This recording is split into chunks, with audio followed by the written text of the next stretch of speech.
আবারও ছ্যাঁকা খেতে হলো ভারতীয় ফুটবল প্রেমীদের, কেননা ঘোষণা দিয়েও নভেম্বরে আর্জেন্টিনা আসবে না ভারতে। অস্ট্রেলিয়ার বিপক্ষে ভারতের মাটিতে খেলার কথা ম্যাচ, তবে সেটিও হচ্ছে না।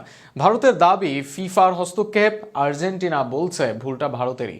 ভারত শর্ত ভঙ্গ করেছে, যথাযথ আয়োজন করতে পারেনি বলেও জানিয়েছে এএফএ। আরো শুনুন প্রতিবেদনে। ডিসেম্বর মাসে ভারতে অস্ট্রেলিয়ার বিপক্ষে প্রীতি ম্যাচ খেলার কথা ছিল তিনবারের বিশ্ব চ্যাম্পিয়ন আর্জেন্টিনার। 17 নভেম্বর কোচির জওহরলাল নেহরু স্টেডিয়ামে এই ম্যাচ আয়োজনের প্রস্তুতিও চলছিল জোরে সোরে, কিন্তু শেষ মুহূর্তে সফর বাতিলের ঘোষণা দিয়েছে আর্জেন্টিনা ফুটবল অ্যাসোসিয়েশন। এএফএ এর পক্ষ থেকে জানানো হয়েছে নভেম্বর মাসে তারা ভারতে যাচ্ছেন না, বরং লিওনেল স্কালোনির নেতৃত্বে স্পেন সফরে যাবে আর্জেন্টিনা দল, যেখানে তারা প্রশিক্ষণ নেবে এবং 14 নভেম্বর অ্যাঙ্গোলার বিপক্ষে লুয়ান্ডার একটি প্রীতি ম্যাচ খেলবে তারা।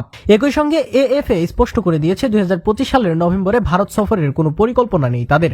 আর্জেন্টিনা ফুটবল অ্যাসোসিয়েশনের এক কর্মকর্তা স্প্যানিশ দৈনিক লা নাসিওনকে জানান, ম্যাচ আয়োজনের জন্য প্রয়োজনীয় শর্তগুলো পূরণে ভারত ব্যর্থ হয়েছে। আমাদের প্রতিনিধি দল মাঠ ও হোটেল পরিদর্শনের জন্য ভারতে গিয়েছিল, কিন্তু একাধিকবার ভারত পক্ষ থেকে চুক্তি লঙ্ঘন করা হয়েছে।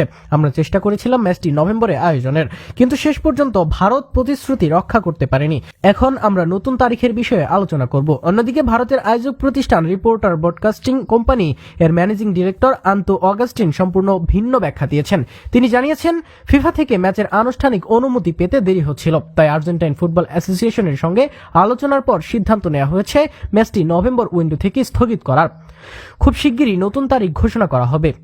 অর্থাৎ ভারতীয় আয়োজকের দাবি বিষয়টি প্রশাসনিক জটিলতা ও অনুমোদনের বিলম্বের কারণে স্থগিত করা হয়েছে, চুক্তি লঙ্ঘনের কারণে নয়। কিন্তু এএফএ এর বক্তব্য স্পষ্ট, তাদের দৃষ্টিতে ভারত আয়োজনের শর্ত পূরণে ব্যর্থ হয়েছে এবং বারবার প্রতিশ্রুতি ভঙ্গ করায় সফর বাতিল করা ছাড়া উপায় ছিল না। ফলে মেসিদের দেখা পেতে আপাতত আরও অপেক্ষায় থাকতে হবে ভারত ফুটবল প্রেমীদের।